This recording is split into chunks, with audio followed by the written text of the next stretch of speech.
Ladies and gentlemen, boys, girls, and everything in between, above, below, through dimensions, and whatever else. My name is Blazybard, your host with an ever-increasing amount of hair. Joining me today, as always, is the beautifully bespoke Lurmy Wormy. Hello, Lurmy. Hey, Blazy, what is up? What a phenomenal week of SPL we just witnessed, but right about now, we're about to get into some North American Challenger Circuit, and this is our last week of the third phase, so it's down to the wire here for a couple of these teams, and this matchup that we've got here up first is going to be a great one. Absolutely. Looking at the 4th and 5th seeds at the moment, your best buds versus Locked and Goated. There are definitely some interesting plays here. I should start to notice that at the moment on Locked and Goated, we got Buffoonsky filling in on the support role and Eonic switching down into the mid lane for today. So we'll have to see how that pays out for them. But see, going up against best buds, we've seen the two of us have witnessed quite a couple of their games so far this split. So hopefully we'll see some good stuff as we head into the picks and bans for game number 1.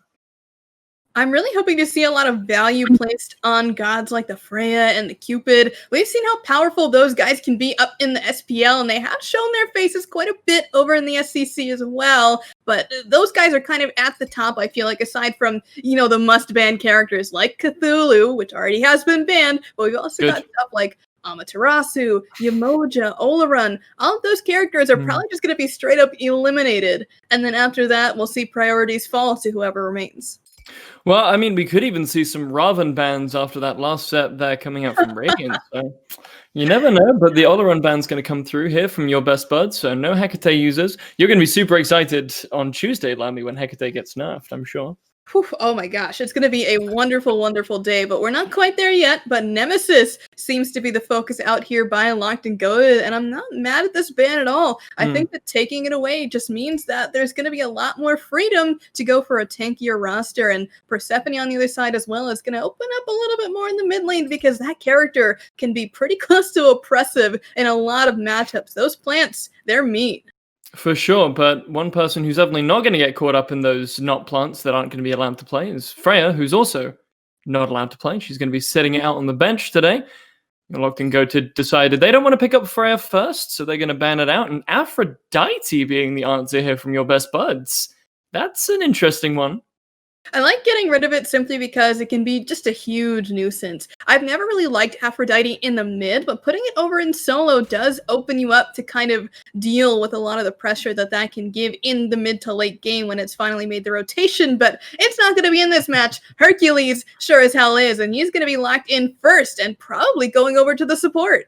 Well, I have not been very well versed in Buffoonsky in general, so we'll have to see if he's going to be able to pick up this Hercules and play it like we have been seeing a lot of players play it. I mean, it's very popular at the moment. We've seen it in all levels of play, being the super aggressive frontline dude. But over on Best Buds, they're going to answer out with a duo lane of their own, or else I would assume so. Jingwei and Fafnir are going to be picked up. I like this a lot.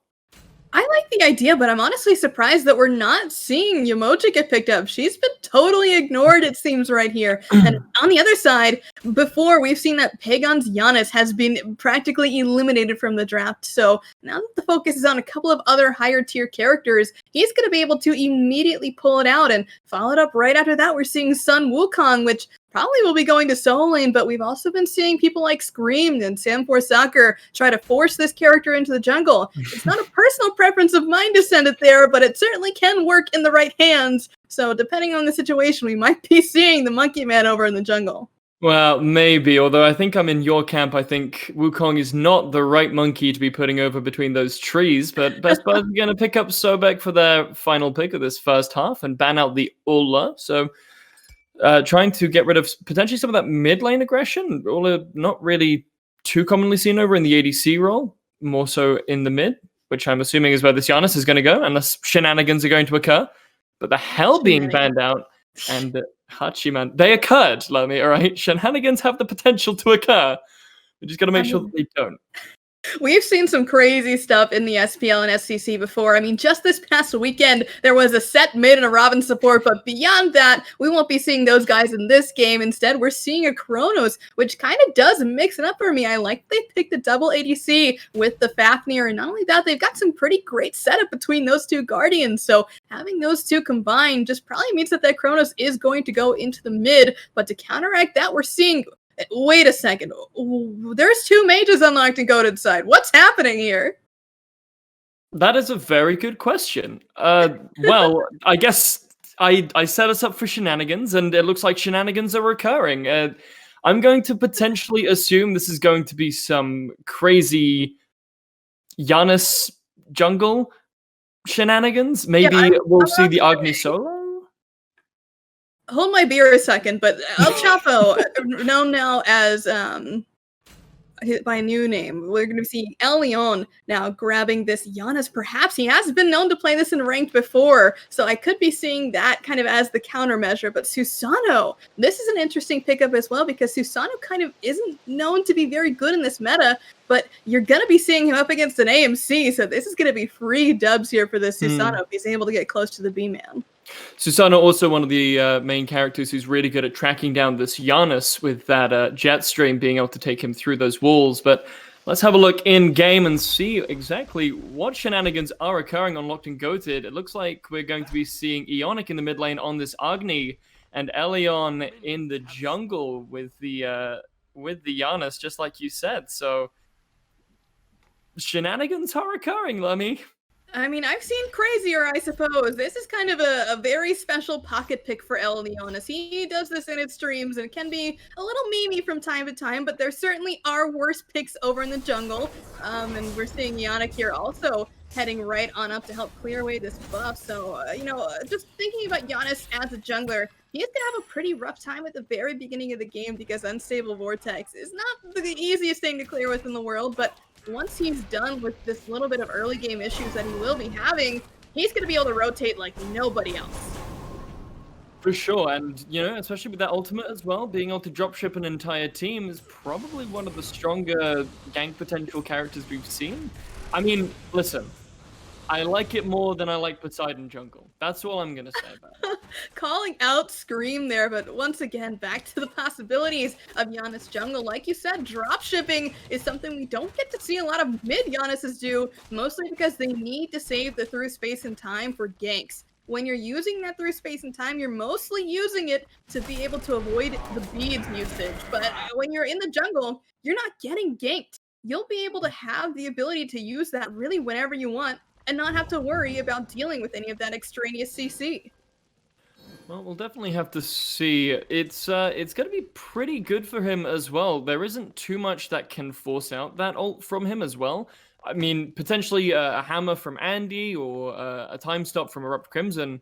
Potentially the pull from Gamma as well, being the main kind of CC burns that I can see facing Elion in the jungle. But I don't think he has too much to potentially worry about, as he's doing so far okay. It's just farming at the moment, farming simulator, early doors. But over in the left lane, potentially seeing a bit of a gank, as Gamma's looking to make the rotation over. He has caught Locked and Goated off guard, and the Driving Strike into the wall is going to be good. Now blinking in is Gamma. There's a couple hits off onto Stuart, but the beads are good. But it's not going to matter when the damage is even better. Bafunski now left all by himself, up against three members here. Not really too much he can do. Anderster gets credit for the kill, and that's going to be 2 kills already. Picked up for your best buds. Nice and quick. You saw that Gamma really tried to make that rotation work. So going all the way around the buff is really what it took to get in there and make it happen. But that honestly was the plan from the very beginning, as Anderster over in the support role has picked up the Sunder first. So they already knew we are picking on Stewart early and often. And with the B-Man taking that first spill, that's not going to be a great look for this Bug Boy, because he needs to get off with that early pressure or he's going to struggle. Yeah, especially with the Hercules as well being paired up with him, another character that really does need to get ahead early in order to make any sort of impact throughout the rest of the game. So definitely going to be a great strategy for your best buds to continue putting pressure onto the B. But we'll have to see how that pays out for them. What kind of things do they need to start doing in order to potentially not fall victim to these mega ganks that we know are coming? I mean, they have to be ready, right? Because we just saw how willing Gamma was to spend so much time over there. Because not only was Elion farming, I'm sorry, hold that thought 1 second. Gamma's making some more stuff happen as a third kill is on the side of your best buds to start us off. 3 minutes in and 3 kills on the board. So far, this is some good looks for these guys. I mean, I didn't even get a chance to see what's happening there, but in the mid lane, Ionic might be under some pressure. Does find the dash under the tower, though, so he's just fine. Erupt finds a little bit less HP, but he's going to back to base as well. But over on the right-hand side, I mean, I thought it was going to be a solo kill, which, I mean, a Sobek soloing a Wukong would be spice. But no, it was a nice little gank there. But yes, you were saying over here on the left-hand side, Stuart just needs to be prepared? Yeah, I would say that that's definitely something that he has to keep concerned, and now he just realizes he's dead. He's got no mana. His support is nowhere to be found at this point, and the only one who's close is Elion, and he just can't help out right now, man. As a Giannis, the best thing you can hope to do is put a portal up and maybe let the B come through, but Stewart resigned to his fate, and meanwhile we're seeing Gamma try and 1v3, and it's not working out, so the first return kill of the game goes to Buffoonsky, the newcomer to the squad. Well, we saw Gamma trying to go aggressive onto Ionic in the jungle when he tried to make that rotation, but thanks to the rotation back from Buffoonsky, was able to save it. But yeah, that was a little bit interesting there. I mean, to be fair to Stuart, I think he couldn't have really gotten away. In the mid lane, however, Rewind, just to hold that thought, comes through to save the life of the mid lane. Now it's Ionic under a little bit of pressure.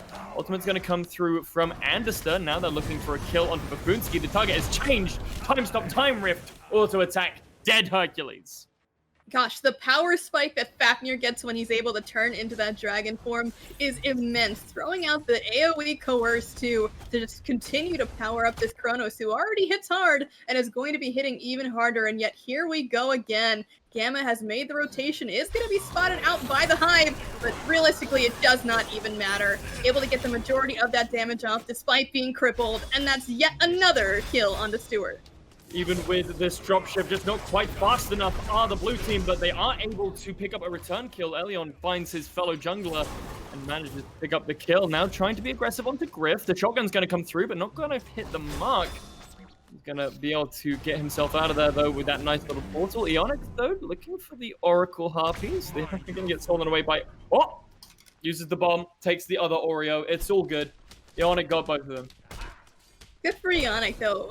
To be honest, the Gold Fury is not really a big worry at this point in the game. We're 6 minutes in, and there is a Fafnir in the game, so of course, once we hit that 10-minute mark, that will be something that is going to be contested, especially because, like we said, this Fafnir ultimate, it just provides such a huge power spike. Draconic Corruption, man, it's insane, even from the minute you get it to the end of the game. Anytime you use it, you really have to pay a lot of respect to Fafnir. Yeah, it's one of those things, you can buff your entire team, you have so much take damage potential. You become essentially a mage when you're up in that dragon form, but a mage who can make all of his allies get mega buff and just shoot so many more auto attacks. Yeah, in theory, right? And they are also empowered too, so should Andy decide to go something a little trolly, maybe get a little Soul Reaver for the boys, that also will be given straight on over to his ADCs. So having that effect, that could be kind of nice, to be honest, but we got to get to that point first. But honestly, the way your best buds is going so far, it's looking real good for them to get there. Just spam one in chat if you get Soul Reaver for the homies, but trying to get that damage. Speaking of the mage potential that we saw, the big hammer coming in on Buffoonsky there, as Fafnir is now on the charge alongside the rest of his team, but it's going to be Ionic picking up the first kill of the engagement. Crimson, though, going to find the return kill.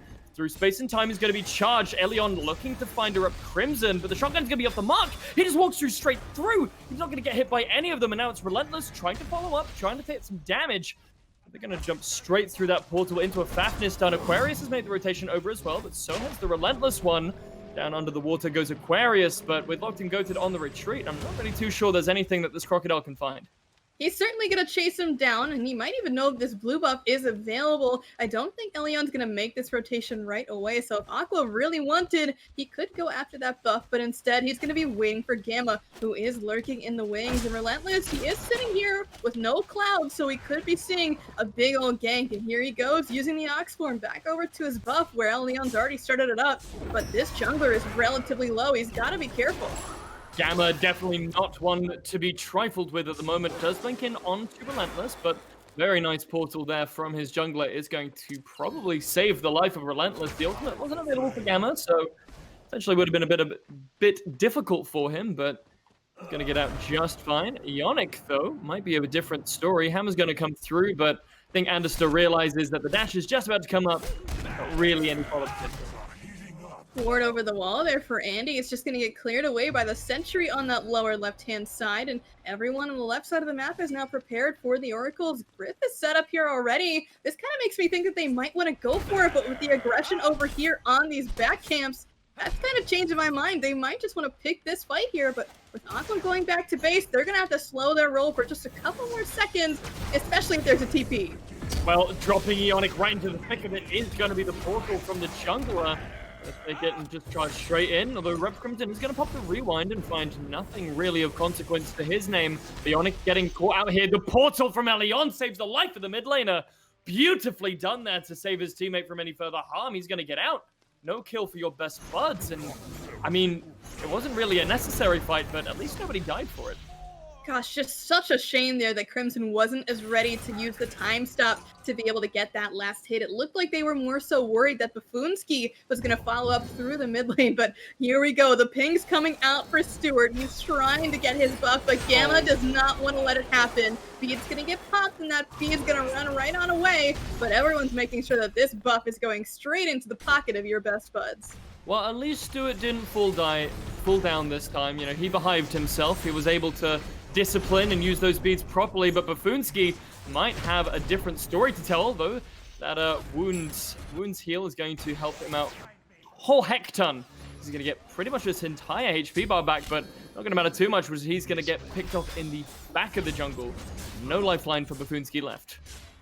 Elion's gonna probably head back to base pretty soon, but the Soul Laners have made their rotation, so that might just counteract it. Using the Coerce on himself, Andy's here trying to beat up Ionic, followed up by the rest of the squad, and Andy is the first man in line, but does miss the stun, so Ionic is a little bit safer now, but a nice shot there from Griff will take him down, and gosh, this Jingwei is rotating all over the place because we've just seen how willing Gamma is to make sure the B is back to base.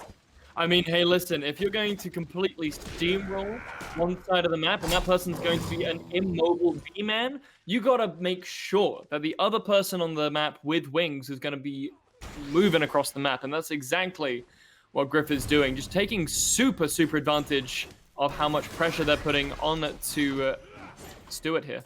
One thing you do have to note, though, is that Elion is farming significantly better than Gamma, because Gamma has been spending so much time over here in the dual lane, he's not really up there in farming, especially to the same level a Giannis is. One reason you do pick up Giannis in the mid lane is because he just farms so efficiently, so if you're taking that over to the jungle, the same thing kind of applies. You're able to zip, zap, zoop around the map and pick up whatever farm is around in a lot faster ways than most other junglers can, because he's kind of the only one that can consistently go through walls, especially if you're building the amount of cooldown that Elion has, because he's at 30% right now, plus a little bit from the Chronos passive, so he's going to be able to get all over the place. Well, I was actually about to ask you about the build. Normally when we see magical junglers at any level of play, we'll see them pick up Doom Orb to... Sorry, hold that for 1 second as... Well, I mean, do we really need to? Buffoonsky's gone before I even get to start my sentence. Up, though, might be in a bit of trouble himself, but the rewind's going to be beautifully timed. He's going to find himself safe. Now, forced to pop the beads. The Agni bombs are going to be good. Elion with the snap to the wall, not able to find him, but another bomb from Agni is going to be good to take down the damage. But unable to find her up Crimson so far. Relentless One is going to rectify that mistake, though, and Stewart getting his own back onto Anderson. Not today! Missed the Dragon Man. Griff has to take it to the sky. Nearly gets put in the ground, but now it's going to be damage. Does use the ultimate to try and disrupt a little bit, and he's going to find some success picking up Elion. But he's going to get picked up himself by Relentless, and this could be a free goal Fury for Locked and Goated, completely turning the tables. In theory, right, they could go for it, but Aquarius is here and he's got the lurking in the waters, and you might be surprised at how much that damage actually can do. So assuming that they leash it correctly, it's definitely in the favor of Locked and Goated, but they don't even want to do it at this point. They're more interested in invading here, and that's exactly what Stewart has done. But this B is now a little bit too far pushed up, and he's going to have to deal with Griff. 1v1 is this engagement. Griff finding the worst part of it so far, but both of these ADCs doing enough damage to each other and just going, okay, all right, fine. Neither of us will die, but we'll just back off. But if I could just revert back to my previous question, normally we see magical junglers picking up Doom Orb to give them that extra little bit of speed and mobility. Why don't we see that from the Giannis? Honestly, you could go it and it wouldn't be bad on the Giannis, but I think the reason he wants to have all this cooldown is that he can throw out the through space and times as much as he possibly can. Being able to have that cross-map snipe, and like you said earlier, just being able to drop ship people over, that's just such a valuable thing to come out of your jungler. It brings so much utility, especially when you have to protect Stewart, who is this immobile character. If you got that up more often, more likely than not, you can make a counter engage, and there just was no counter there for Ionic. Could not get the dash off and does fall down pretty quickly there, right on over to Gamma. Did he have a health bar? No. I didn't see it. If he did, I didn't see it, Lermy. Pafunski here, trying to defend this tower alongside his jungler, but Elion's gonna get bullied out here by Aquarius. Oh my god, finds the block through the CC immunity, but is gonna find the portal, is the Giannis, so he's gonna be safe for now. Beautifully played by Aquarius, though, finding the timing. Just getting that pluck there nice and easily, but Blinken from Relentless One now, followed up by his support player, not quite able to find the damage before the rewind comes through, but here comes the rest of the team now. Erupt Crimson is saved by the rest of Your Best Buds. We're going to turn it around on Pafunski. Now running away are Your Best Buds carries, but Relentless One is going to follow suit. Check out where we're seeing Griff going. He's taking a look over at this red buff, just trying to figure out where Stewart is, and if Stewart's alone, which right now he is. Ionic was right by his side a little bit earlier, but we could go back to seeing another 1v1 from these two ADCs, especially after Griff picks up this purple. Well, potentially, but I don't think they have any interest in really fighting each other. I mean, well, we did see Stewart completely engage onto Griff just a couple minutes ago, but I think he kind of realized from that, probably not a good idea. Is going to come into the jungle and just try and get some more farm up, as is the rest of both of these teams. What kind of things is particularly Locked and Goated, who are still playing from behind, but just barely, what kind of things are they looking to do here? What kind of things are they needing to do? They're really going to have to play the counter engage, but Ionic here is in so much trouble, forced to pop the beads, and does get away with a sliver of HP to his name, but they've got to be playing a little more patiently than that, because if Ionic has to blow his beads over basically nothing, it's not going to look good, and even worse is the look when Aquarius is able to pick up yet another kill on this solo back, finally able to really make it work. Up a level too. That's kind of crazy when you consider it. Sobek is kind of in and out of the solo lane meta, but now that he's getting played, and especially into this comp, which has a lot of displacement, that Stone of Gaia is providing so much utility for him. And honestly, once he makes those rotations, it's going to be such a good look for Your Best Buds. And here we go. I mean, we're starting up the Gold Fury. And I'm not really sure. I mean, well, Locked and Goated are on their way, but whether or not they can get here in time is a different story, although Best Buds looking like they're completely willing to drop this Gold Fury and take the fight. Through space and time has already been popped, but that's going to mean that all the rest of Locked and Goated are on their way in. Griff, though, going to start the party, picking up a kill onto Ionic already. Gamma in the backline does find Stewart, although he's fighting from really low down in levels. Griff is going to find another kill by himself, and he's flying in now to help out his jungler. Stewart is going to fall down to a triple from Griff, and that's going to be the end of the fight. Probably Locked and Goated on the retreat, and now falling back to the Gold Fury are Your Best Buds, who are going to probably claim this just as easily, as Relentless One is the only one really in position to take anything away from it. I'm not really sure the Jingu Bang is going to be able to secure it.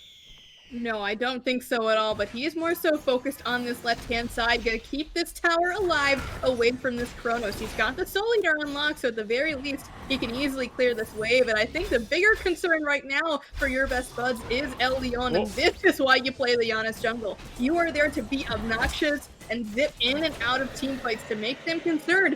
Where is the Giannis coming from? Where could he possibly be now? But Erupt Crimson, he's in danger here. Potentially, he's going to get soloed out by the Relentless One, who just did not give up in that fight. Erupt Crimson potentially staying a little bit too long. Should have realized that he didn't really need to be there. And now mid lane tier 1 is going to be forfeit as well. So not completely on the L is Locked and Goated. Also potentially looking for this this Pyromancer over here on the right-hand side. No one from Best Buds really around to engage on it, so could be a good call, and they are indeed going to start it up. They've got 4 members here. The 5th one is on the way too, and it looks like the response from your Best Buds just is not there. But if I'm taking a look at it in a vacuum, I would take Gold Fury over Pyromancer any day of the week. The buff from the Pyromancer is nice, but it's not going to be better than having a bunch of gold stuffed into your pockets. And at this point, it's all about giving and taking. Locked and Goated have been doing a good job at getting stuff when they lose things, but it's going to be all about if they're able to finally turn a fight around, and it's going to be especially dangerous now that this Jingwei is 5-0-4, 3 stacks on that rage, and Analata is available totally full now, and she's already made the rotation. Indeed, she's trying to help out the rest of her team in this fight, which is already looking a little bit split up, but Relentless One is going to get pulled into the tornado. He's going to go up, doesn't manage to find the portal. Through Space and Time was available to him, but not quite able to find it in time. The CC completely blocking out that option for him. Now it's Papunski who's going to get caught in the stop time. Healing is going to be good, but not good enough to save him from the damage from Griff. Now this siege is going to continue. Your Best Buds finding next to no resistance. Look at those HP bars. Nearly full across the board. Erupt Crimson and Aquarius finding themselves at about half HP, but I don't think they're too concerned. Honestly, they've got the Draconic Corruption up right now. They could continue to push this even just a little bit longer, especially because Crimson's got the Polynomicon. He's a Chronos, and there's a Jingwei on his side. With those 3 powers combined, that is a death of a tower, but it's going to be a death of a Ionic soon enough because Gamma is chasing him down. I don't think there's anything he can do. Beads pop from Gamma to stop himself from dying, and with a quick... he's gonna make sure to clap out that Hindu god there. Stuart, though, does find one on his own.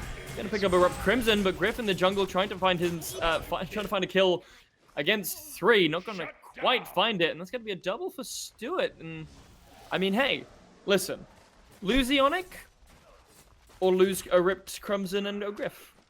That was just kind of the lazy back curse, right? They could have backed there if they committed to it, probably, but what they really should have done, especially because they've got that ward at the back camp, they knew that everyone from Locked and Goated was coming. They should just run away, man. You can't be forcing that kind of stuff to happen because you're just letting Locked and Goated inch closer and closer back into this game, and despite what the score may look like, that is 9-20 in the kill count. It's only about 3k gold in the advantage of your Best Buds. That's definitely a lead that you can come back from, especially when the XP lead is almost dead even. For sure, and with a god like Almuzen Carb on Stuart, I mean, it's definitely a possibility. He's got such a strong late carry potential with these hives and with that insane amount of movement and attack speed that he gets from them. It's definitely a possibility. This comp only seems to get better and better on paper as the game goes on, but on the same vein, Best Buds do have Erupt Crimson, who is, I think, the best time-scaling character in the game, no pun intended. Very, very funny there, but we've also got the Jingwei on top of the Chronos. Those two just get better and better, like you said, and with the level 19 Jingwei taking his fill just a little bit earlier on, it is a moderate bit concerning, but I'm more concerned here for Ionic because he's positioning way too far up. Potentially, there's going to be Erupt Crimson who's forced to pop the rewind there. Stuart trying to fight for his life against Aquarius. Big Bad Crocodile versus B-Man isn't quite going to turn out posies for the Crocodile, but Stuart only a little bit of health to his name as 2 more kills go in favor of Locked and Goated. Gamma and Erupt Crimson are going to fall down, and now it's Locked and Goated continuing on in this engagement. Relentless potentially looking into some trouble, but Anderster finding the jump away isn't going to be able to follow up with anything, though. Elion just trying to continue facilitating this push. Locked and Goated do not want to stop anytime soon, and it's Aquarius now being targeted. I'm not really sure LNG have anything they can really do against this tanky solo lane boy, but they're going to recognize it and back off. But Ionic getting flipped. Aquarius is just being a nuisance. He really is, but here comes Grip. He's back after healing up off that speed buff, and he's going to try and help the Crocodile, but now it's 1v4. Grip doesn't have the ultimate to get away, so he's going to have to fight through a shell and a half to be able to make his way downtown. Aegis is popped by the Jingwei, but everyone's disengaging now, and that's a really, really good look from Locked Goat. They know exactly when too far is exactly what happened there, and that just means that they backing off are in a really good spot to take down this Oni Fury.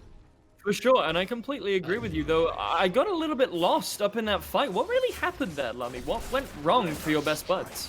The target just was not there. They went on 3 or 4 different people. It seemed like Aquarius was on Stewart, Gamma went on someone else, and Gamma just got popped in the beginning of that fight, and nobody was there to really peel him out. And of course, peel really isn't the name of the game of the characters on your best bud, but they all need to be diving at the same time and in unison, or else the peel coming out from Buffoonsky and Relentless One, and even Ionic to a certain extent, really will just slow everything down from the aggression of your best buds. And they didn't even get a kill in that last fight. That just goes to show you that if they're playing sloppy, it's not a good look. For sure, yeah, and we need to see this target prioritization coming through. I mean, Gamma needs to be looking for who? Elion, Stewart? Who needs to die first in these engagements to really give Best Buds the best shot at these team fights? They can keep picking on Ionic here because he is very vulnerable, not having any CC immunity. He does have a stun in his kit, which is very nice, but the dash can be followed by the Typhoon. So if they're able to get that nice little pick onto him, it's going to mean that the area damage is picked away. And look, there is the pluck onto the Aggie stun. It's going to be good, but they're not able to kill him just yet.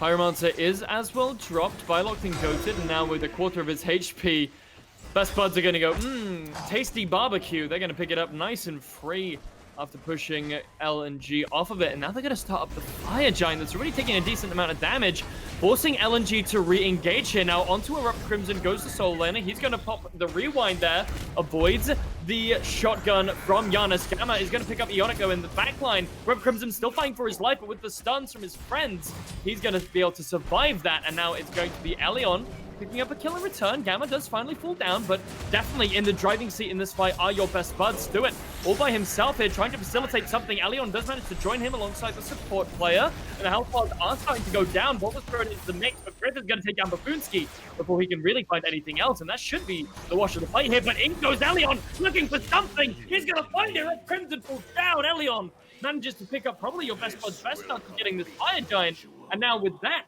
and the health bar's down, Best Buds have to back off. He had just enough mana. I want to say literally within 5 mana of having that combo available to him. And if he didn't hit that, he was dead. So the risk reward there for Elion, able to pop off and get the kill onto Crim, that is going to slow down the advance here from your best buds, because if all 4 of those members were available, they could have easily gone on this Fire Giant. With Crimson down for another 20 or so seconds, they're going to have to slow down the pace and reset yet again for another big engagement around this Fire Giant. And look at the gold swing here, Lamy. Locked and Goated, they were 3k behind just a couple minutes ago, but now look at this swing. It's only a little bit, but they have managed to rustle themselves up just that tiny little bit of a lead that could put them over the edge. And he's potentially getting caught out here by Ionic. I'm not sure he has the damage to facilitate this, but here comes Elion trying to find some extra damage with the shotgun, but everyone's going to find their way out, and Locked and Goated just unable, or unwilling rather, to let these players out without a fight. They're just going to keep rushing them down. That's going to create a really good amount of space for them to start up the Fire Giant.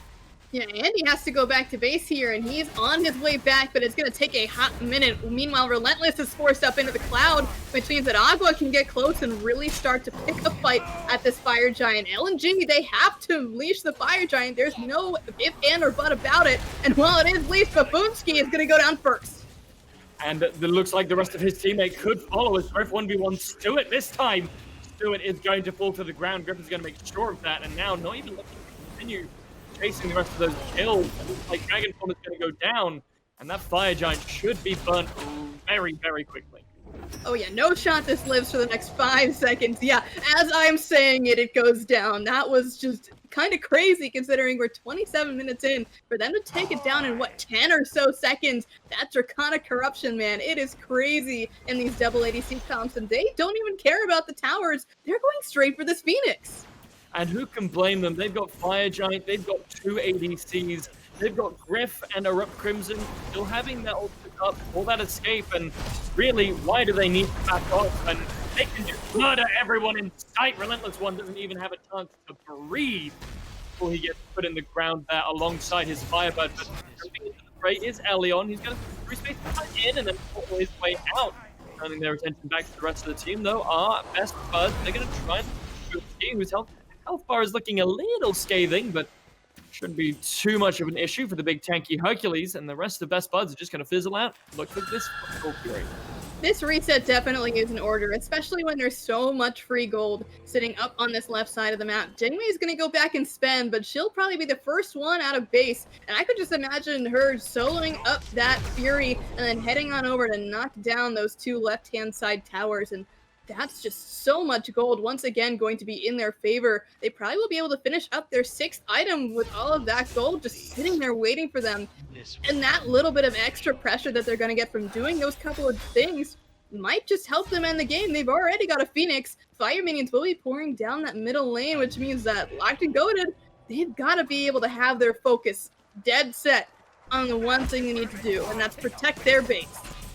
Well, as you've said to me previously, the team that gets Fire Giant first 9 times out of 10, well, I don't think that's the exact statistic, but more often than not, are going to pick up the fat W. So Best Buds definitely looking like they're in a good position here, but Locked and Goated definitely no slouch, definitely not in a bad position in terms of a defense. With Ionic, with Bafoonsky, with Stewart being able to set up all these hives around, I think they've definitely got a decent shot at defending up these Phoenixes. That's 200 in auto on Grip with the red buff and the coerce. That is a nutty amount of damage, especially if you consider all of that attack speed that this Jingwei is packing at this point. This Phoenix, if it's left unguarded for even a moment, and especially if those backdoor protections are robbed away, that means it's going to go down real fast. And with the Draconic Corruption, they want to go in.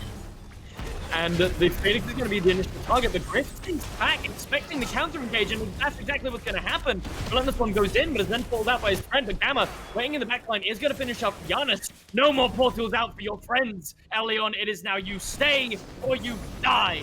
And that is probably what's going to happen to the rest of Locked and Goated, as this Phoenix is going to fall, and the rest of the Best Buds are charging into the base. Aquarius gets spread to 1. Now is Ionic looking at for the second kill. That's going to be 1, 2. Relentless One does find one for himself, though. Gamma's going to fall down, but I'm not sure that's going to be enough to force your Best Buds out, as the time rift is going to come through. Relentless One falls down, and now with the Order Titan, with only one stalwart defender left, Ionic is probably going to fall down here, and there he goes down to Griff, and that is going to be game number 1, right in the hands of your Best Buds. Game 4 in 3. Dominant performance there from your Best Buds. It seemed like from minute 1, they had some sort of game plan ready, and honestly, I'm not going to say AEC diff, but Griff really did make so much more of an impact than Stewart did, and I mean, you could say AMC was the problem, and honestly, it did open up a lot of pathways for Gamma to find a lead, for Griff to get a lead, and even to a certain extent for the support to get in there as well, so having all of those pathways just in something as simple as a pick, I mean, you got to switch it up in the next game. For sure. I especially think that, as well as I think Elion did on this Giannis, 3, 2, and 8, I mean, it's not a bad slash line. I think that there are better junglers that he could have put on. Let me see Ionic pick up this Giannis next time. Still use it for that utility, getting people in and out, which Elion did magnificently. But maybe put Elion on something that's going to be a little bit more active in these fights, because at the moment, he was a little too hit and run for my taste. Hey, and back to your Best Buds for a sec. Check out the slash line there from Griff. 12, oof. 1, and 7.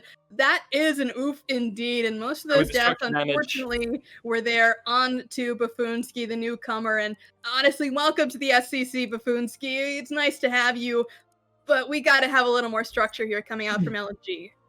Yeah, absolutely. There wasn't really a united front with this really aggressive early game position in the ADC lane.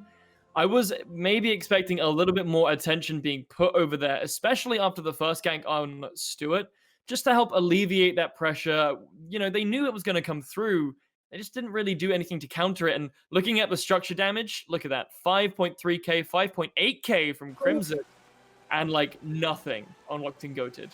I mean, this is a comp as old as time, you might say. Throw in the Fafnir with the double ADC, and it basically does itself, right? Mm. So if we're looking at Locked and Goated in game number 2, they have to realize that this is a strategy your best buds like to run. Erupt Crimson really did seem very comfortable on this Chronos, so maybe that's something you've got to focus out, or maybe even pick it up for yourselves. I could see them taking the Chronos away and throwing in an ADC, or going for more focus on some more Hecate abusers. And I will say, something that we haven't talked about really at all so far this game is the brilliant use of the rewind from Erupt Crimson. Every single time he popped it, he was able to get back just barely sometimes, and it was really a pleasure to see how well he was using it just at the right time. Okay, well, going into game number 2, I think we've got to see a little more safety coming out for Stewart here. He brought the damage. That ADC damage did come packing. 30k for him was the most in the game. He was just such an easy target. I want to see a little more peel, and maybe, like you said, a change up here for El Leon too, because the Giannis wasn't bad. It brought a lot of utility, but by the time that this Giannis came online, it was just too late. For sure. Let's see how they change things up in picks and bans here. But as you said, maybe some extra peel from LNG just to help out some people. But also something that potentially Ionic can be a little bit more aggressive on. We saw his positioning on this Agni was really up front, really in your face, taking these aggressive plays, which you can totally do on Agni, but it's a little bit more risky than, say, on a Giannis, who can just do that and then portal away for free. Yeah, I think Ionic was kind of stuck in the support mindset where he's like, oh, I've got, 100 protections right now. I can walk up and be totally fine here. And instead, you've got basically none on this Agni. And so, not quite ingrained in the brain there of the mid laner here from LNG. He's going to be a little more careful this next game. So, like you said, something with a bit more safety would be highly appreciated here. And once again, the bans look pretty similar. These are all very meta picks. So I don't honestly think that a respect ban is needed at this point. Your best bud just kind of played their game.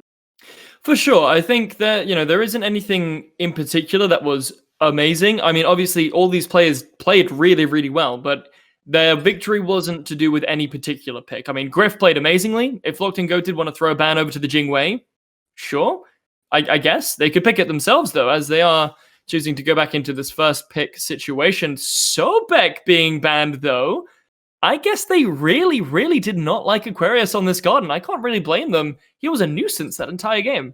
For sure. It made it so easy to get Ionic out of position, just being able to pluck, especially because like we said, Ionic just did not really seem to know where he needed to be. An easy 1-2 flip there for Aqua, and easier said than done. Dead Agni. Instead, though, for the first pick, we're seeing Nemesis, and I believe this was the third ban last time for Locked and Goated, so clearly they value this, and now it's up on the board there for Elion. Well, definitely already super big fan of this pick. As I said, I would like to see Elion on something a little bit more traditional jungle, and Nemesis is about as traditional as it could possibly get. Cupid Ganesha going to be picked up by Best Buds, once again prioritizing that duo. And I really like this. I mean, well, Cupid could obviously be going into the mid lane. And if so, I think he'll be seeing this Hubwa, unless shenanigans are going to occur. But, I mean, what do you think of these picks? I'm kind of surprised they didn't slap lock the Hubwa there up instead of the Ganesh. I like the idea, and I think Ganesh is very valuable in this meta, but Hubwa just makes it so easy for your team to walk out of those fields of love, and it's even better up against the Nemesis, who throws down that single target slow and makes it very difficult to run away, so being able to cleanse that is going to be incredibly valuable, but it's going to be on the side of LNG, and not only that, they've got a Yamoja. The Water Gods unite on this side of the battlefield, and they certainly bring the punches.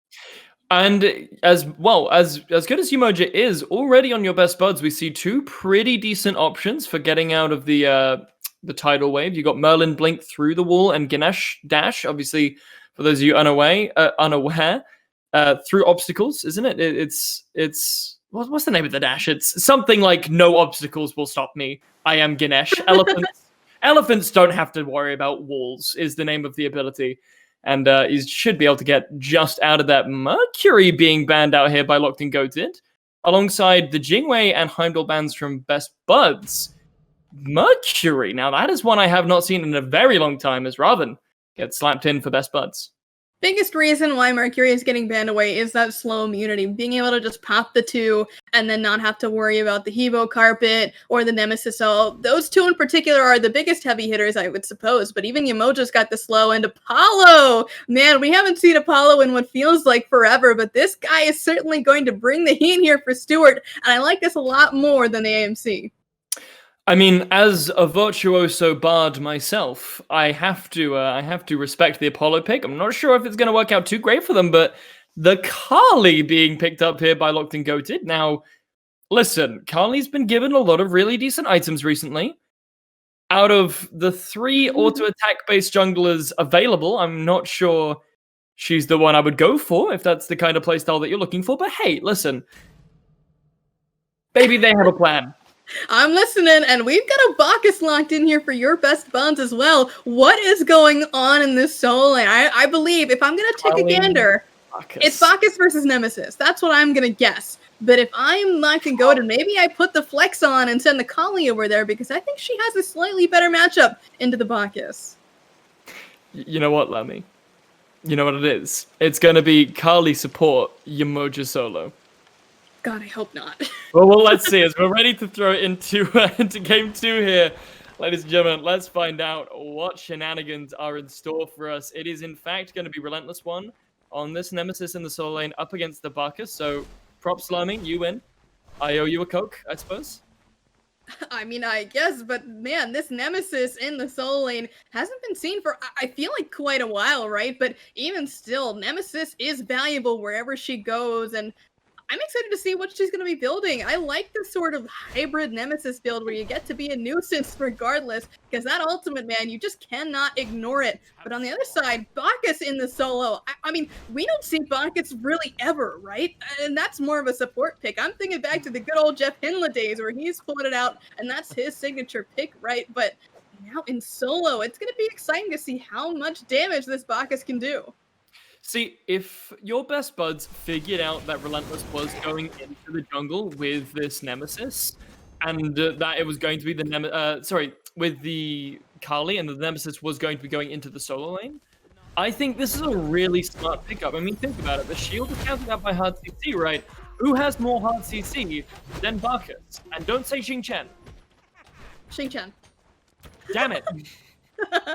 Counting you out there, but first we've got Bafoonsky, first one on the board here to hit level 2 other than the junglers, but this is incredibly important here for this Yamoja because she is going to be able to put the pressure on alongside this Apollo, especially when he's going to have the ability to hit those minions way faster. And second ability on the board here for this Yamoja will be the portal, but the first one was off the mark. But check out Crimson, he might be in a little bit of danger.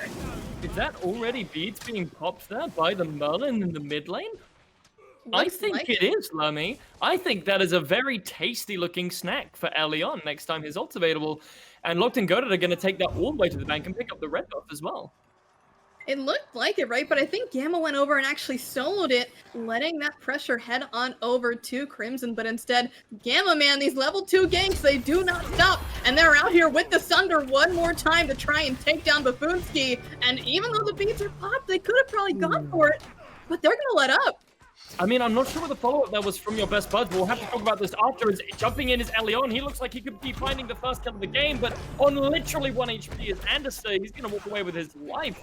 I don't think there's going to be any more follow-up here, but yes, as you said, on to Bafoonsky. I'm not really sure where the follow-up was, but beautiful CC and support coming up from the ADC, but re-engaging here is Gamma. Yes, the fists through Gas Hounds are going to be good as well. That's where it's going to be good from Stewart, but I mean, hey, they really wanted the kill, and they stuck around and they made it happen. You can't fault them for not being consistent at the very least. I don't think I've seen a jungler love dual lane as much as Gamma does, and that might just be coming from his support instincts, right? He knows what the position that Andy is in, and clearly they want to make something work there. And both games now, Andy has gone for the Sunder, and it has moderately worked out for them. And honestly, as soon as you see that elephant load in with the Sunder, you've got to be prepared for that. And, you know, Stewart is on a safer god this time, but it really does not make a difference at the end of the day. That Sunder is going to make it very difficult for anyone to get away. And even harder here is it for Relentless, who needs to pop the shield to stay alive, but Kali's here. I mean, it's not gonna matter. Kali's gonna pick up that nice tasty kill onto the target as well, I do believe. That's gonna be huge for Leon, already picking up his target at level 1 here, but it's pulled out by Gamma. Lots of damage is being taken by the Raven. Jump onto him is going to be Kali, but I don't think there's too much either of these two junglers could do to each other beyond that. But Kali, I mean, Lermy, tell me all about the benefits of getting your kill onto your target as Kali. I mean, you get a little bit of extra gold, and of course, you get that full heal that everyone is chasing when they pick up that Kali, but that was the target that Elion picked at the very beginning of the game, and Sunder there used by Andy, mostly just trying to rob away a little bit of health from Stewart. Unless it's upgraded, it's not going to be doing that increased damage, so really, all that does is poke out quite a bit, and Stewart, of course, will be slowly healed up over time thanks to the passive autos from Buffoonsky, so no big worries about that, and even still healed beyond full with that nice little bit of shielding means that they're going to be able to seal away those Alpha Harpies. But back to the Kali target, I'm surprised that Elion didn't set that onto someone like Crimson. I guess he was more so hoping that Aqua would get a little bit aggressive and that he could make that rotation, and clearly that is exactly what happened, so props to him for picking right. I think it's a case of Aquarius was doing so well last game that they wanted to make sure that they put pressure onto him, but taking a pressure, relentless one, under some duress here in the left-hand side. In is going to go Gamma! Flop! Death from above is going to say your best buds, and with two big meaty flops down onto the ground, they're going to say goodbye to Nemesis. Bill. It's going to be a nice little pickup for Aquarius there, who is sitting pretty about a level up from his co-partner. You almost forget how much damage Bacchus does, but once again, hold that thought as Griff might be in danger here. Beats popped by Stewart, but just enough mana for the Flutter. Gets the little bee out, and he's going to head right on back to base. And even though Elion does have the ultimate, I don't think he's the target, so they're just going to settle by stealing away this purple and heading on back to base. And that's still a W in the book there for Locked and Goated, because they're getting a little bit of extra farm away from this Cupid. For sure, and I mean, it's a little bit of an unfortunate misplay there from Elion, who unfortunately is not able to find it, but over on the left-hand side, Gamma under some duress, so it's Crimson, everyone's in a little bit of trouble, in fact, health bars are low. We're going to pull down from Locked and Goated, but Elion's going to pick up Gamma, who was his target yet again. It's going to be really, really useful for him once more. Simply to find that the elephant is here as well, but instead, Elion is going to settle for this blue buff, and it's still looking around here. Elion definitely not going to be afraid to try and look for it, but the full thing is going to be good. Silence is going to be even better. And it's not moving anywhere. The knock-up is going to be even better. Elion's going to fall down, putting his killing spree to an end. Well, his potential killing spree to an end. And that's going to be a very, very useful pickup for Mr. Krishmash. So unfortunate there. Elion did have the destruction, but the CC chain from those two Guardians was just way too good. No second there for Elion. He probably was slamming down the 4 key, like, why isn't this working, man? That CC, though, and especially the channeled silence coming out of this Ganesh is exactly why you pick up these kind of characters up against Akali. Making it so she can't use that ability is the entire point. And over on the Oracle Harpies, I mean, there's no time to talk about anything analytical, I mean, that's the boring stuff. Why would we want to talk about the complexities of this game that we play when it could be death, and coming out in the mid lane? Man, NA does not know how to stop. They just continue to fight, and we're not even at 7 minutes here, and there's 10 kills in this game. It has been a wild fight thus far, but if we're looking at it, I'm surprised that with 8 kills on the board, your best buds are not as far ahead as you might think. Only 1 and a little smidgen K up. At this point, they've got to be a little careful about how they push it, because they will be dealing with a late-game Kali, Nemesis, and Hubwa if they don't make a bigger lead for themselves. I'm really sorry.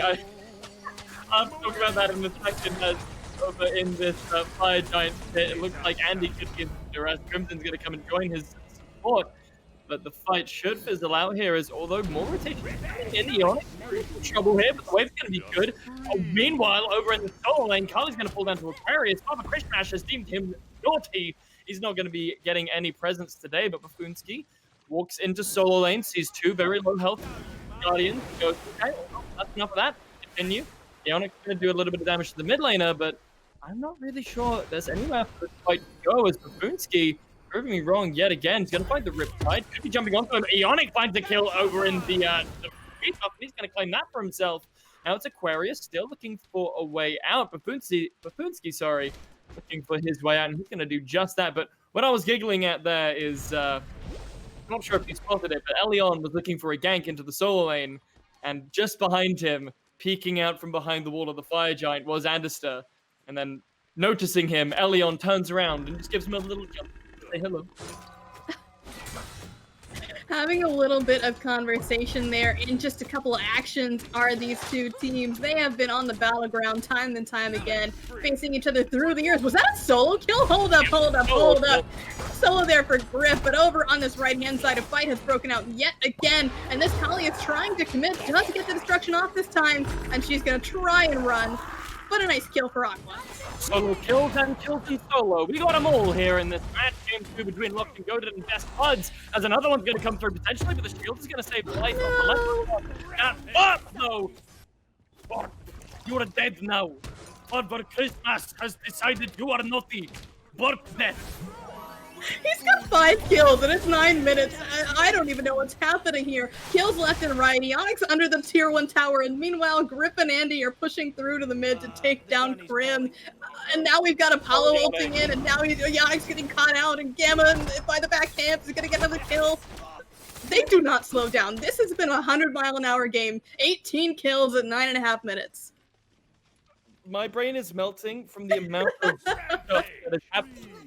It happened again, Lemmy! They soloed him again!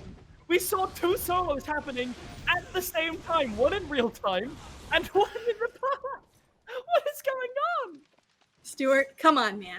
Gotta do a little bit better here, but that was actually a nice little kill with the support there. Andy did show up for that one and help out quite a lot. I've been loving this Ganesh pick for him because it's clearly been doing a lot, but he might get stuck out here, but just kidding. It was all a bait as everyone's coming around the corner to try and lock down Bafunsky. But on this backhand side, El Leon has shown up, but he's surrounded now as the team's trying to take him down. No destruction available quite yet, and Griff gets another. Well, this one is coming in though with the rotation. I'm not sure if he's going to be able to make it out there though. Hopon isn't going to stun him, so he is going to find his way out on the backside, but now it's the other solo laner making his way through. Hold on a minute, was the ultimate blocked out there by the Dharmic Pillars? I don't think Ionic took any damage from it. Gamma though, he's looking in.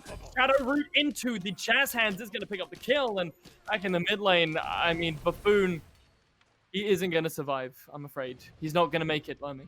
He's 0-5 right now, but that's, I mean, literally, this does not happen. These kind of games where it's just an arena fight. I mean, this is the amount of kills you would see in an arena at 11 minutes. 18 on the board for your Best Buds, and another solo kill coming up is going to be crashed out here by Gamma. Beats coming through from Griff, and there comes the ultimate out of the Robin, and not even needed is that final hit onto Griff, and everybody else is going to take it down. They didn't let Griff get soloed. Alan, not respecting the ADC matchup, Lemmy. Not respecting it, but does save the life of the Relentless one is typing. Relentless one is potentially typing, but over in the left lane, there's another kill happening, Lemmy. It's more death than Gamma's going to pick up a return here, most likely. Elion is trying to find his way out. No ultimate available for him, but does jump over the wall. No ultimate available for Gamma. And he's just going to give up. That's not another kill. Don't worry, everything's fine. Yeah, no blink available for Gamma, so the jump is going to be good, but Aqua's going to pick up his 6th kill of the match, and here comes Stuart to try and crash the party, but this Potter is just so tanky, but it does not matter. That kill gives Stuart a whole level there because he is up against that level 12 Bacchus who just got his life stolen away, and here come the taunts from this Apollo, and he's continuing to chase him down, but all the while, he's just a distraction because the rest of the party is happening at the Gold Fury. How is this game only 12 minutes in? How are we only 12 minutes into this game as there are 27 kills? The first World Fury's just been picked up. Do it! 28 kills are happening. Okay, all right, let's reset. Let's mentally reset. All right, let's call this game what it is. This is not Conquest. This is the solo lane, but everywhere. What would you call that? Oh, yeah, Arena. Arena is a fun mode. But I don't think I've seen a game quite like this in a very long time. But these two guys, I mean, these teams are back and forth constantly, and the one who has survived through it all is Stewart, the true MVP who has yet to take a spill. 0-0-11, and of course, I'm not sure how many kills he has to his name at this point because he is finesse, but it might just be another one if he's able to make this rotation over to the right-hand side because Aquarius is going to get his 7th. But looking for the return now is Elephon. Is able to pick up Gamma, but now Father Christmas. I mean, Aquarius is all by himself here. No jump available. Oh, sorry, never mind. Jump is available, and the damage are going to come in. Anderson, though, he's not wanting to give up his 0 in that middle slot of his flashlight. He's just going to drop the damage pellet and run away, hoping that he can find some safety. Aquarius is going to find himself at the end of a rope. That rope is going to lead him straight down to the edge. All right, let's slow down for just 1 second, boys. All right, just kidding. Griff wants to get another solo kill. He's over here in the duo lane, the solo lane. Who knows what lane it is anymore? There are no lanes in this match right now because Elion is getting himself another kill, and Andy is taking his first spill, but Elion is not done because his mark has shifted right on over to Erupt Crimson, and he's gonna jump on into that middle tower and chase all the way to the feet. What am I watching? Smite. This is Smite. This is the Smite game mode. I see. Do it. Do it. Guys, please. Ionic is gonna die here as well. Good. I'm glad it's happening. Is up by the Phoenix for some reason. Okay, do we have a second here to look at the levels? Okay, we've got a 1 level discrepancy over in the solo for Aquarius. Jungle is completely even. 3 levels here for Crimson. 2 levels for Andy, and 2 levels over here for Griff. And this is just pretty good looks over in the experience column. And I mean, the gold is kind of okay. You'd expect it to be a little bit more in your best buds' favor, considering they have 15 more kills, but they're only 3,300 in the lead. But that could be increased to even more here, as we've got 2 members of your best buds taking on this tower. And it did not take very long. The push there from the level 18 Cupid looking real nice. 16. Lamy, we did it. We went a whole minute of game without a kill. I think the curse is broken, but no, never mind. Griff is gonna pick up the kill of Ionic, and over here on the right-hand side, Aquarius is leading Elion in the electric one straight into a trap. They're gonna walk into 3 up by Go Gamma. Coming kill is gonna come through a lot of damage to people. Elion is gonna pop the destruction, trying to find his jump over the wall. This is gonna be good to finish him off. He's gonna fall down thanks you to that pressure. That extra little take damage is going to find Carly as she's in the air. Relentless one is going to fall down as well. And that is going to be probably a Fire Giant. Best buds, you going to pick up Fire Giant 15 minutes into the game? I think you are. I think they are.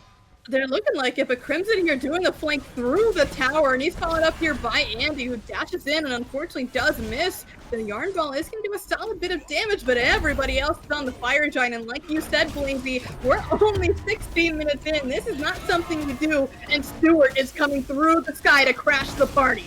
It could be it. The timing is all right, but just at the last second, he takes it away. Fire Giant goes the way of Locked and Goated now. Best buds are on the back foot. Stewart does fall down off the carriage, but only Ionic is able to keep the torch alive. Ionic gets the Fire Giant buff. No one else gets the Fire Giant buff, but Ionic does. And Ionic, good job, Ionic. Now it's going to go to good use.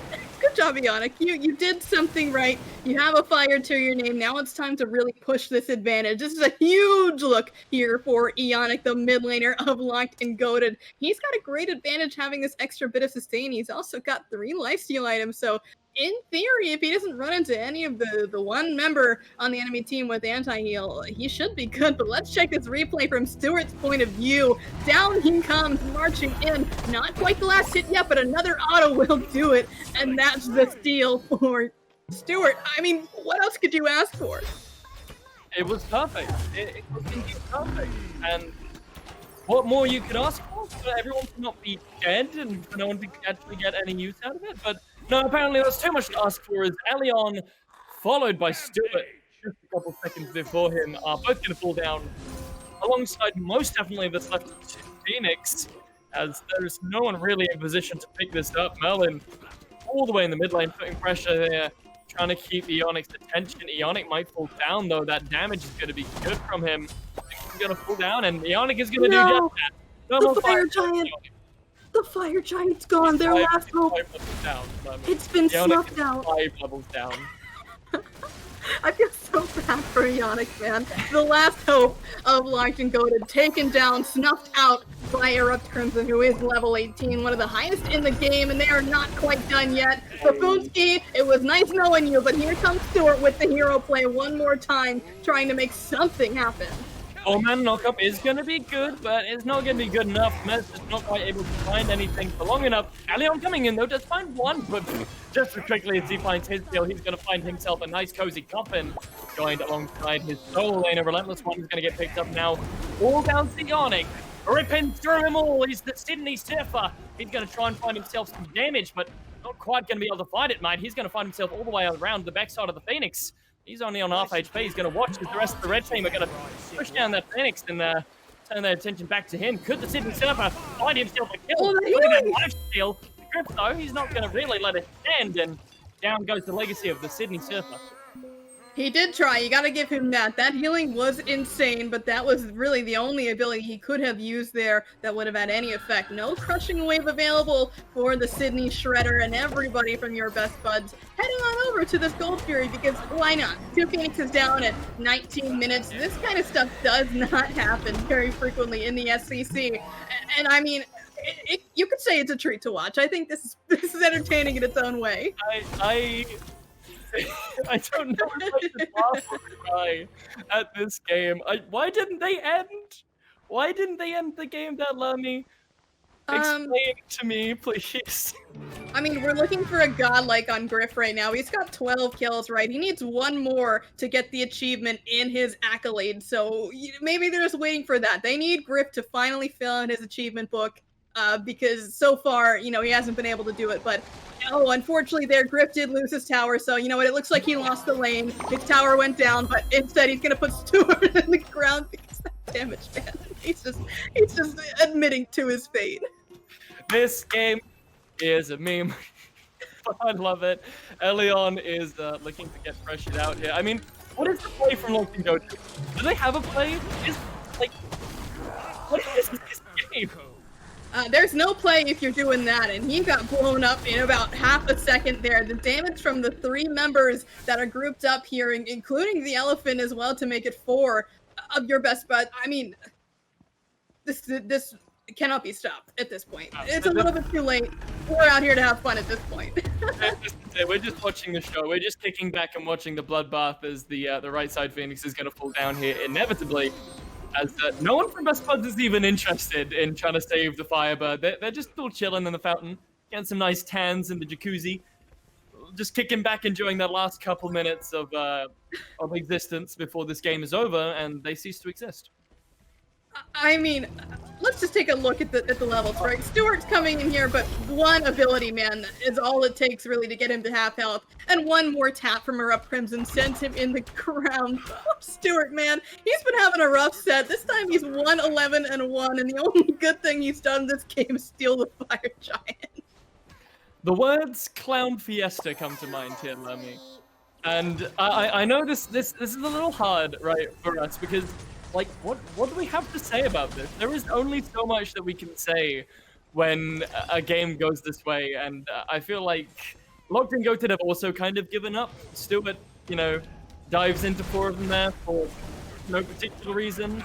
Baboonski, though, potentially trying to keep the dream alive. He keeps up a nice little wave. Relentless One finds a kill. This could be the opening that they're looking for. Elion jumps in, but isn't able to find his target before he's put down. Eonic, though, goes into the background. Water Hands are going to find her in Crimson. That's going to be a second kill now for Locked and Goated, while looking to maybe turn around this fight. Aquarius finds one, but up in the sky goes the love, and he lands down, hitting 2 people there. Gamma, super low HP bar, though. Stuart is going to be the next one to fall after just spawning, but Aquarius, no one can stop this man. He's going to decide if you've been naughty or nice. You better watch out. You better not cry. Relentless One, he's barely alive. He does make it out, though, it looks like, and the pillars were not enough damage, but the blink from Aqua, one more auto would do it, but he is getting some solid healing there from hitting the wave. Relentless, your base is not that way, my guy. You gotta get in the fountain if you want to live, but there is nothing alone Yamoji can do here. Poor Baboonski, surrounded by a legion of minions and 3 members of your best buds. Was that was something, right? Oh, sad. I mean, there are no words, honestly. That was something of a clown fiesta. But congratulations to your best buds. They take that set 2-0. Yeah, I mean, really well played from them, both games. I mean, game one, super competitive. We saw the pendulum swing. Best Buds, really, really well played in terms of getting all these kills. Locked and Goated, completely in control of the farm around the map, however. That's why we see them with not so much of a gold difference. Pretty much the same deal in this game, up until about 12 minutes when things started flying off the rails completely. I mean, they were already we're already off-roading, but this is like trying to bring an SUV and trying to make it a boat kind of off-roading. Hey, check out the build there from Andy. He got to pick up that third item, Spear of the Magus, followed up by a fourth item, Soul Gem. That's a good look there for my man Andy. He's trying to bring out the Jungle Ganesh back to his god pool because, as you know, your best buds does like to have this kind of open roster where their members will switch positions depending on what feels right for them today. And so, you know, Andy may have been in the support position game one, but he said, I'm playing double jungle game two. Yeah, and well, we've seen in both of these games on these kind of high damage supports, and that's clearly worked out for them. They've just decided that the gas pedal is where they live. They're gonna position themselves. They're gonna rent a nice villa on the gas pedal of some nice fast Lamborghini. They're just gonna party there for like the entire duration of their lease. And I mean, it paid off for them here. Locked and Goated not quite able to find the answer to it. So I mean, GG to Best Buds, showing a really strong showing in their last game of the split. Yeah, this was the last game, and that does mean that there were some settlements here in the placements. You know, if you're not able to find that win there in the set, that does mean that you may or may not be able to get to our big LAN event coming up soon. But again, there's not a whole lot you can do once we get to that game number 2 and the game state gets to the way it is. Yeah, it was fun to watch. We'll go with that. Yeah. It was a fun game to watch. Very well played by these two teams. Although, ladies and gentlemen, stay excited, stay hyped, because we'll be back very shortly with the game between Hype Unit and Elevate to close out our sets.